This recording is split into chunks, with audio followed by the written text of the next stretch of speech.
Chapter 3. The Dwarf. The worst of sleeping out of doors is that you wake up so dreadfully early, and when you wake, you have to get up because the ground is so hard that you are uncomfortable. And it makes matters worse if there is nothing but apples for breakfast and you have had nothing but apples for supper the night before. When Lucy had said, truly enough, that it was a glorious morning, there did not seem to be anything else nice to be said. Edmund said what everyone was feeling, we've simply got to get off this island. When they had drunk from the well and splashed their faces, they all went down the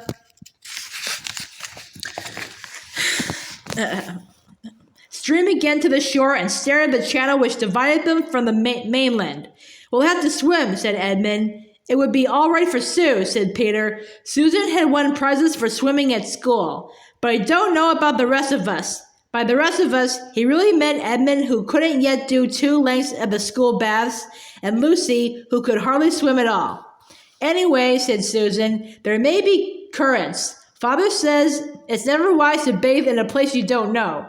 But Peter, said Lucy, look here. I know I can't swim for nuts at home, in England, I mean, but couldn't we all swim long ago, if it was long ago, when we were kings and queens in Narnia? We could ride them too, and do all sorts of things, don't you think? But we were sort of grown up then, said Peter. We reigned for years and years and learned to do things. Aren't we just back at our proper ages again now? Oh, said Edmund in a voice which made everyone stop talking and listen to him. I've just seen it all, he said. Seen what? Asked Peter. Why, the whole thing, said Edmund. You know what we were puzzling about last night? That it was only a year ago since we left Narnia, but everything looks as if no one had lived in Cair Paravel for hundreds of years. Well, don't you see? You know that, however long we seem to have lived in Narnia, when we got back through the wardrobe, it seemed to have taken no time at all. Go on, said Susan. I think I'm beginning to understand. And that means, continued Edmund, that once you're out of Narnia, you have no idea how Narnian time is going. Why shouldn't hundreds of years have gone past in Narnia, while only 1 year has passed for us in England? By Jove, Ed, said Peter, I believe you've got it. In that sense, it really was hundreds of years ago that we lived in Cair Paravel, and now we're coming back to Narnia just as if we were Crusaders or Anglo-Saxons or ancient Britons or someone coming back to modern England. How excited they'll be to see us, began Lucy, but at the same moment everyone else said, hush, or look, for now something was happening. There was a wooded point on the mainland a little to their right, and they all felt sure that just beyond that point it must be the mouth of the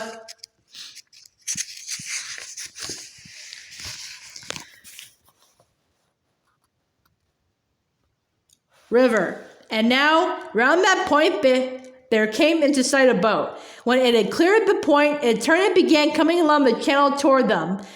There were 2 people on board, one rowing, the other sitting in the stern and holding a bundle that twitched and moved as if it were alive. Both these people seemed to be soldiers. They had steel caps on their heads and light shirts of chainmail. Their faces were bearded and hard. The children drew back from the beach into the wood and watched without moving a finger. This'll do, said the soldier in the stern when the boat had come about opposite to them. What about tying a stone to his feet, Corporal? Said the other, resting on his oars. Garn, growled the other. We don't need that, and we haven't brought one. He'll drown sure enough without a stone, as long as we've tied the cords right. With these words, he rose and lifted his bundle. Peter now saw that it was really alive and was in fact a dwarf, bound hand and foot but struggling as hard as he could. Next moment, he heard a twang just beside his ear, and all at once the soldier threw up his arms, dropping the dwarf into the bottom of the boat and fell over into the water. He floundered away to the far bank, and Peter knew that Susan's arrow had struck on his helmet. He turned and saw that she was very pale, but was already fitting a second arrow to the string, but it was never used. As soon as he saw his companion fall, the other soldier, with a loud cry, jumped out of the boat on the far side, and he also floundered through the water, which was apparently just at his depth, and disappeared into the woods of the mainland. Quick, before she drifts, shouted Peter. He and Susan, fully dressed as they were, plunged in, and before the water was up to their shoulders, their hands were on the side of the boat. In a few seconds, they had hauled her to the bank and lifted the dwarf out, and Edmund was busily engaged in cutting its bonds with a pocket knife. Peter's sword would have been sharper, but a sword is very inconvenient for this sort of work because you can't hold it anywhere.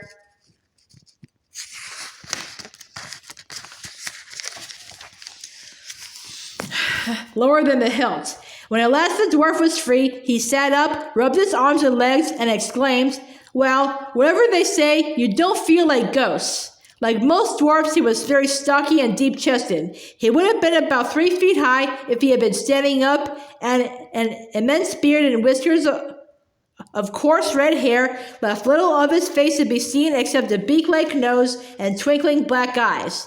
"Anyway," he continued, "ghosts or not, you've saved my life and I'm extremely obliged to you." "But why should we be ghosts?" asked Lucy. I've been told all my life," said the dwarf, "that these woods along the shore were as full of ghosts as they were of trees." That's what the story is. And that's why, when they want to get rid of anyone, they usually bring him down here like they were doing with me and say they'll leave him to the ghosts. But I always wondered if they didn't really drown him or cut their throats. I never quite believed in the ghosts. But those 2 cowards you've just shot believe all right. They were more frightened of taking me to my death than I was of going. "Oh," said Susan, "so that's why they both ran away." "Eh? What's that?" said the dwarf. "They got away," said Edmund, "to the mainland." "I wasn't shooting to kill, you know," said Susan. She would not have liked anyone to think she could miss at such a short range. Said the dwarf. "That's not so good. That may mean trouble later on, unless they hold their tongues for their own sake." "What were they going to drown you for?" asked Peter. "Oh, I'm a dangerous criminal, I am," said the dwarf cheerfully. "But that's a long story. Meantime, I was wondering if perhaps you were going to ask me to breakfast? You've no idea what an appetite it gives one being executed." "There's only apples," said Lucy dolefully. "Better than nothing, but not so good as..."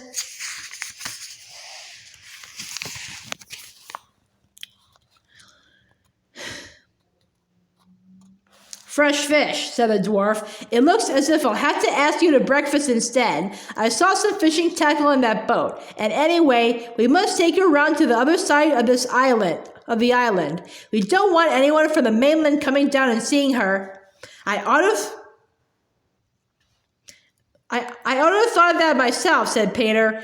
The 4 children and the dwarf went down to the water's edge, pushed off the boat with some difficulty, and scrambled aboard. The dwarf at once took charge.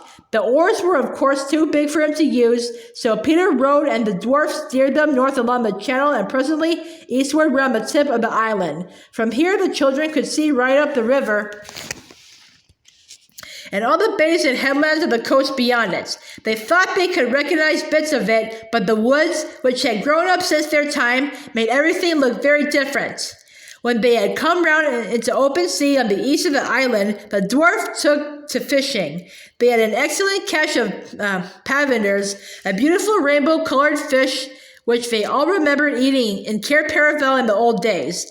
When they had caught enough, they ran the boat up into a little creek and moored her to a tree. The dwarf, who was a most capable person, and indeed, though one meets bad dwarfs, I never heard of a dwarf who was a fool, cut the fish open, cleaned them, and said, "Now, what we want next is some firewood." "We've got some up at the castle," said Edmund.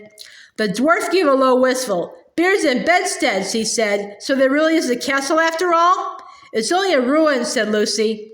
The dwarf stared round at all 4 of them with a very curious expression on his face.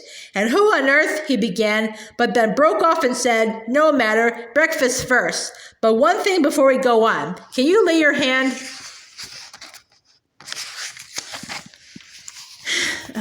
on your hearts and tell me I'm really alive? Are you sure I wasn't drowned and we're not all ghosts together?" When they had all reassured him, the next question was how to carry the fish. but he had nothing to string them on and no basket. They had to use Edmund's hat in the end because no one else had a hat. He would have made much more fuss about this if he had not by now been so ravenously hungry.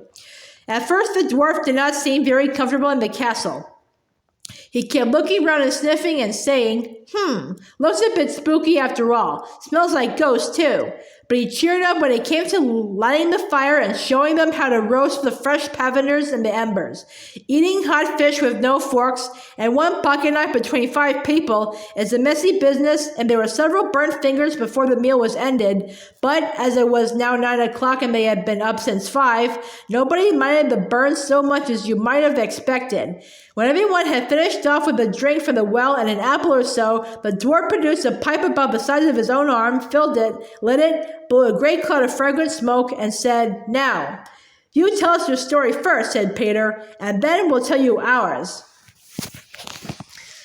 "Well," said the dwarf, "as you saved my life, it is only fair you should have your own way, but I hardly know where to begin. First of all, I'm a messenger of King Caspian's."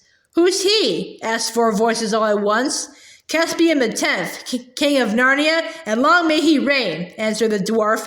"That is to say, he ought to be king of Narnia, and we hope he will be. At present, he is only king of us old Narnians." "What do you mean by old Narnians, please?" asked Lucy. "Why, that's us," said the dwarf. "We're a kind of rebellion, I suppose." "I see," said Peter, "and Caspian is the chief old Narnian."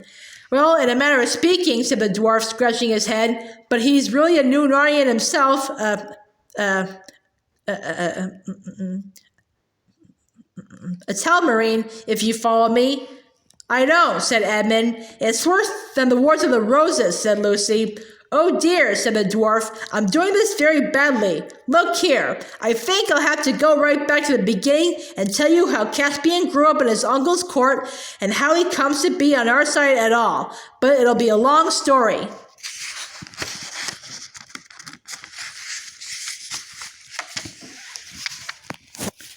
"All the better," said Lucy. "We love stories." So the dwarf settled down and told his tale. I shall not give it to you in his words, putting in all the children's questions and interruptions, because it would take too long and be confusing, and even so, it would leave out some points that the children only heard later. But the gist of the story, as they knew it in the end, was as follows.